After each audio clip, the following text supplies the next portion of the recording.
Pemirsa, kita berjumpa lagi di channel YouTube Jurnal Abadi. Jangan lupa like dan subscribe. Mari kita tonton video ini. Kapolresta Sidoarjo AKBP Christian Tobing dalam keterangan pers bersama awak media usai pemusnahan barang bukti di akhir tahun 2023 menjelaskan. Selama tahun 2023 Polresta Sidoarjo berhasil mengungkap kasus dengan 150% dibandingkan pengungkapan kasus di tahun 2022.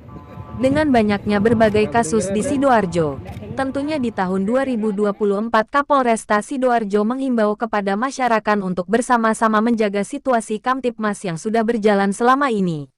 Dan tidak segan-segan untuk menindak pelaku kejahatan utamanya kelompok anak-anak muda yang menggunakan satjam berkendara ugal-ugalan di jalan raya. Satreskrim Polresta Sidoarjo berhasil melakukan pengungkapan kasus dengan pengungkapan kasus 50% dibandingkan pengungkapan kasus di tahun 2022. Di tahun 2023 ini 50% lebih kami sudah berhasil melakukan penyelesaian dan pengungkapan kasus. Kemudian utamanya kasus-kasus yang masih menonjol yang terjadi di wilayah Kabupaten Sidoarjo yaitu kejahatan jalanan mulai dari curas, curanmor. Ya, kemudian juga ada beberapa kejadian kaitan dengan kejadian pembunuhan yang berhasil dilakukan pengungkapan kasus. Kemudian juga ada kejadian tentang tindak pidana perdagangan orang, kemudian juga kejahatan terhadap perempuan dan anak juga berhasil dilakukan pengungkapan kasus. Yang paling utama adalah bagaimana kita melakukan upaya-upaya preemptif dan preventif dengan melakukan upaya pencegahan melalui kegiatan patroli yang dilakukan secara maksimal di masing-masing tempat yang rawan terjadinya kejahatan.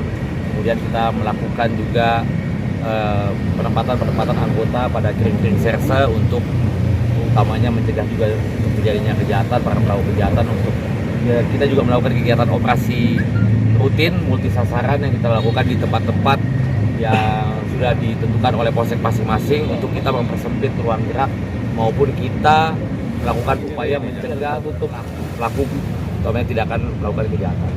Dan tentunya di tahun 2024 ini kami dari Polresta Sidoarjo menghimbau kepada masyarakat khususnya untuk sama-sama menjaga situasi Kamtipmas yang kondusif yang sudah berjalan selama ini. Kemudian kami tidak segan-segan untuk menindak para pelaku kejahatan, utamanya para kelompok-kelompok anak-anak muda yang menggunakan senjata tajam, bawa senjata tanpa izin, kemudian juga berkendara ugal-ugalan di jalan raya, dan utamanya juga kami senantiasa untuk melakukan upaya pemberantasan terhadap premanisme yang ada di wilayah Kabupaten Sidoarjo ini.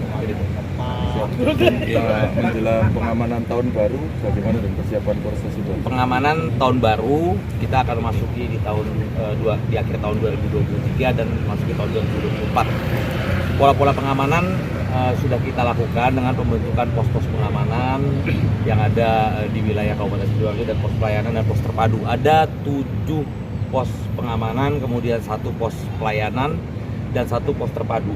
Itu adalah upaya untuk bagaimana nanti masyarakat di akhir tahun ini dapat melaksanakan kegiatan dengan aman, damai, dan tentram. Kemudian juga kami menghimbau pada masyarakat tidak menggunakan barang-barang ataupun memakai barang-barang ataupun membawa barang-barang yang tidak diperkenan seperti senjata tajam dan lain-lain. Kemudian juga kami menghimbau untuk masyarakat tertib dalam menghadapi situasi di akhir tahun ini. Termasuk juga kami juga menghimbau supaya masyarakat bisa melakukan kegiatan-kegiatan terpusat di masing-masing wilayahnya melalui kegiatan-kegiatan ibadah, pengajian, dan lain-lain. Itu adalah bentuk dari mitigasi yang kami lakukan untuk masyarakat di akhir tahun ini tidak ada biaya berkerumun atau berkerumun. Ada penyekatan di perbatasan? Nantinya akan kita lakukan, utamanya penyekatan untuk dari yang luar wilayah kota Sidoarjo untuk yang masuk ke kota. Kita akan menempatkan personel kalau memang nanti di kota sudah kelihatan padat dan penuh, kita akan melakukan tutup untuk masuk ke dalam. Tapi kalau memang masih lenggang dan bisa masyarakat untuk masuk, kita akan melakukan pelayanan. Demikian sajian dari channel YouTube Jurnal Abadi. Sekian dan terima kasih.